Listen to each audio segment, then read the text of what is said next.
I'm afraid to say in this episode there's a very harrowing scene where pyromaniacs tried an arson attempt on our accommodation. I will show you this later and you will see it all unfold.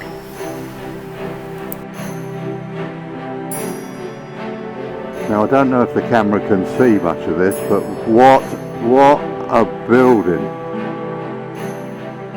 Well, it's a bit of a grey start with very fine occasional drizzle, which is a little bit annoying, which will not be great for the camera. But we're going to Hill 102, which is a memorial for the Wessex, and we're gonna, I think, leave a plaque there because Tim's brought it for his uncle who died here. So that's one of our stops for today. Absolutely gorgeous, these little places.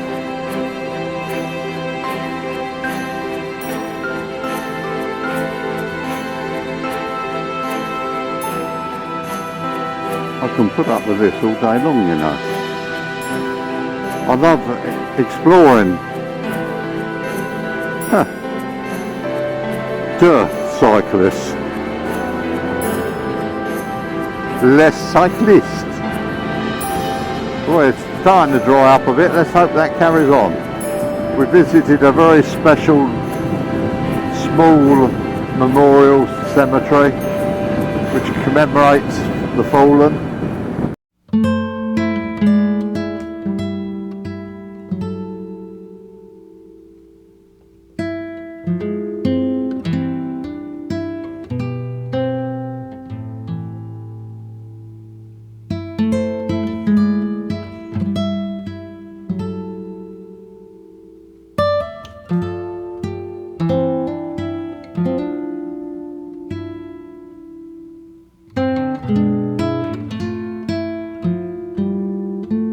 Now we're off to see where the parachutist landed historically on a church.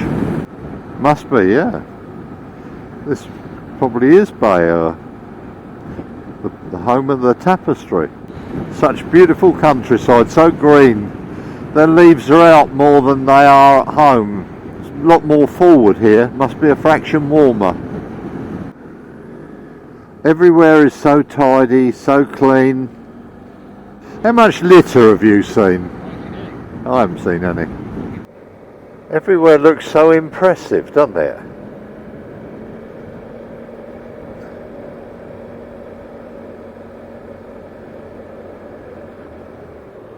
They love their roundabouts. Well, this is the famous church where the parachutist landed on there, and he was shot at by drunken Germans.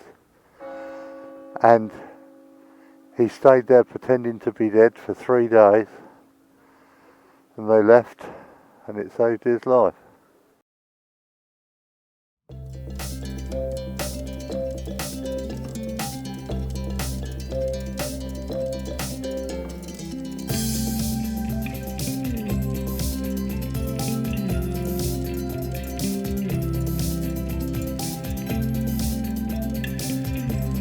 This church is set in the most beautiful little surroundings. We're going to stop, go in a cafe, probably have a cake and make the most of our time here. But it looks like a lot of tourists visit this area, especially being as VE Day is tomorrow. We've seen veterans and all sorts. One gentleman who was 99 come over especially.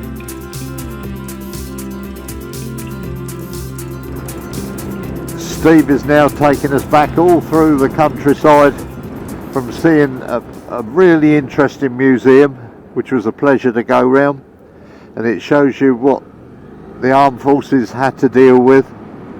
It's very instructive and I enjoyed it.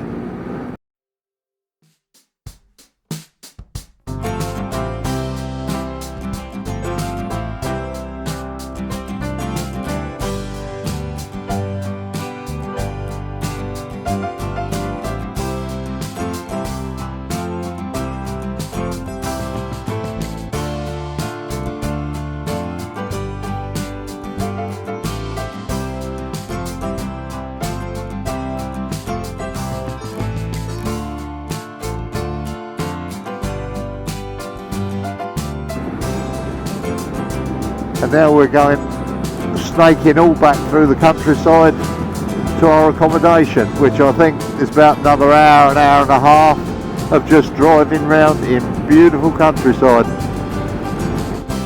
The Drome River. Look at these places, they're just superb, aren't they? They are, aren't they? Lovely old churches, lovely old buildings. They are. Well, it's the end of the day and we're nearly back, and it looks like it's coming over grey again, so it's done a full circle, the weather today, from a bit poor to nice and sunny, and now it's starting to look a bit cloudy. But we've all enjoyed the riding through the countryside, no doubt about that at all. And I love the way that the French have commemorated all the fallen. Everywhere you look, you're reminded of it. This could be part of the pontoon that they, it looks like part of the pontoon, and they were probably all joined together.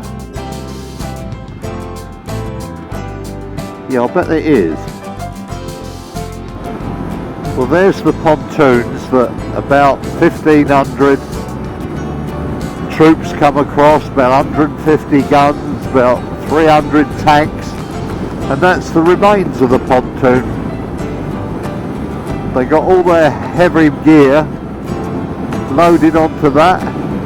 It stood the test of time, really, to be fair. It has, hasn't it?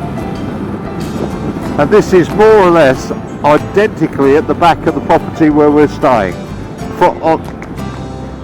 On foot you can go straight to it. Now when we got in, it was a bit cool, so a couple of the members of our group decided to put a few logs in the wood burner and set light to them for the heat. Sounded like a perfectly good plan. But if you look at this building in detail, can you see a chimney? Yeah. This is what unfolded. Now they've lit a fire in the fireplace, and what we got is no chimney at all, and the smoke is coming out, I don't know if you can see this, from the roof up through the tiles. I don't know if you can see that.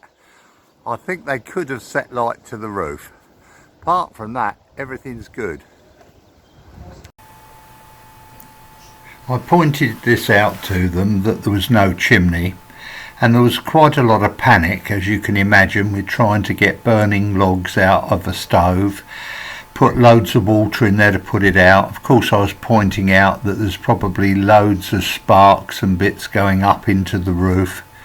Steve Heenan came in, he was the one responsible for the property as he'd booked it, and you could see from his expression that there was cardiovascular problems. He looked like he was going to have a heart attack.